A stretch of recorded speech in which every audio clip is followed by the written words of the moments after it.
કે દૂધને ટકાવવું હોય તો શું કરવાનું? એમાં પ્રિઝર્વેટિવ નાખવાનું. આપણે તો તમને જે તાજું દૂધ તમે જે કહો છો ને, હલો કોથળી આવી ગઈ, એકચ્યુઅલી 7મે દિવસે આવે છે.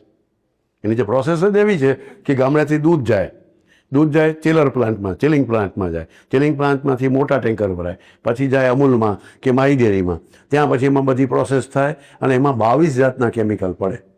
એમાં ડીડીટી એક કમ્પોનન્ટ છે. ડીડીટી એમાં જંતુ મારી નાખે ને, કે જંતુ વગરનું દૂધ દેવું છે લોકોને, હાઈ ક્લાસ હેલ્ધી દૂધ દેવું છે, એટલે ડીડીટી એટલે એ જંતુને મારનારો પદાર્થ.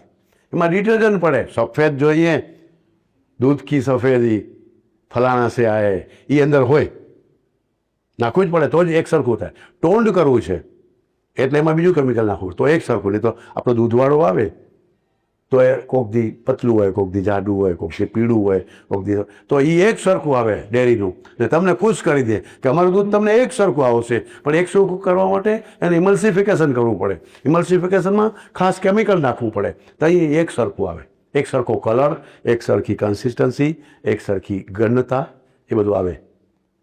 22 કેમિકલ નાખે, પછી એને પાઉચમાં ભરે, પ્લાસ્ટિકમાં. એ પાઉચમાં ભરાય, પછી જાય બહારે અને તમારા ઘર સુધી પહોંચે, પાછું ધોળકા થઈને, આમ બગોદરા થઈ, લીંબડી, ચોટીલા થઈને પહોંચે. એ 7મે દિવસે આવે.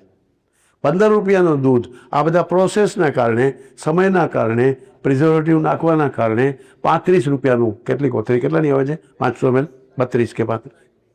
તો એ એકચ્યુઅલી 15 રૂપિયાની કિંમત છે. જો તમારા ઘર પાસે હોય એમાં એનાથી જેટલી કિંમત છે એનાથી વધારે પ્રોસેસમાં ખર્ચો થાય, અને પાછું તમને 7મે દિવસે મળે, અને બગડે નહીં એટલે પ્રિઝર્વેટિવ નાખવું પડે, સોડિયમ બેન્ઝોઇટ. તો 22 કેમિકલ તમે નાખવાના, તમારે શું કામ નાખવાના? તેલની વાત તો કરીશ જ તમને હું. અડધા પડધા તો એ જ બધા કેમિકલ તેલમાં પડે છે. આ તો દૂધ એકદમ ઘરે આવતી રોજની વસ્તુમાં પણ તમને કાંઈ જ ખબર નથી કે કેમ આવે છે, અને તોય થપ્પો એનો લાગે, ISIનો થપ્પો લાગે, એનો ફૂડ સેફ્ટી અને સિક્યોરિટીનો. કોણ નક્કી કરશે આ બધું? તમારે નાગરિકે નક્કી નહીં કરવાનું, જેણે ખાવું છે એણે, જે પૈસા આપે છે એણે. એક તમને જરા જુદી વાત કરું. દાહોદના સંસદ સભ્ય, આપણા ગુજરાતના, હમણાંની ઘટના છે. દાહોદના સંસદ સભ્યને કોઈકે કમ્પ્લેન કરી કે સાહેબ જુઓ તો આ દૂધમાં જે છે ને લખ્યું છે 500 ml, મને લાગતું નથી. તો કે હાલો, સંસદ સભ્ય હતા, પાવર છે મોટો, જવાબદારી છે, લોકોએ ફરિયાદ કરી એટલે એમણે દૂધના ઓલામાંથી 5 પાઉચ ઉપાડ્યા રેન્ડમ, અહીંથી. કીધું કે ભાઈ આ એની ફરિયાદ ઓલી રિફાઇનની નહોતી, એની ફરિયાદ દૂધની ક્વોલિટીની નથી. એ કે 500 ml નથી લાગતું હો. એટલે 500 ml ને પંચનામું કરીને ખોલ્યા. એક પણમાં 500 ml નહોતું, કોકમાં 490, કોકમાં 480, એક પણમાં 500 ml લખ્યું તેવું નહોતું. હવે આવડી બ્રાન્ડેડ કંપનીમાં બધામાંથી માનો કે 10 ml પણ જાય તો 13 કરોડ લીટર દૂધમાં કેટલા લાખો લીટર થાય. આખી ઓફિશિયલ ઘટના છે, અને કાંઈ ન કરી શક્યા છેલ્લે સુધી. એટલે તમને તો કે હું ધારાસભ્ય થઈ જઈશ ને પછી બધા રસ્તા જાણી સાહેબ કહે છે હું કાઢી દઈશ.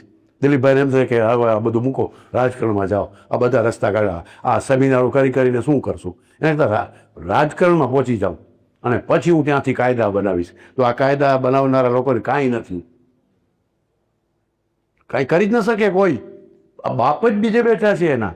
આ ડિઝાઇન બીજાની છે, કોન્સેપ્ટ અમેરિકાનો છે, કોન્સેપ્ટ છે એ તમને ગુલામ કરવાવાળા લોકોનો છે. હવે ગુલામી માટે કંઈ ઈસ્ટ ઇન્ડિયા કંપની ખોલવી પડે એમ નથી, હવે બ્રિટિશરો અહીં આવવું પડે એમ નથી.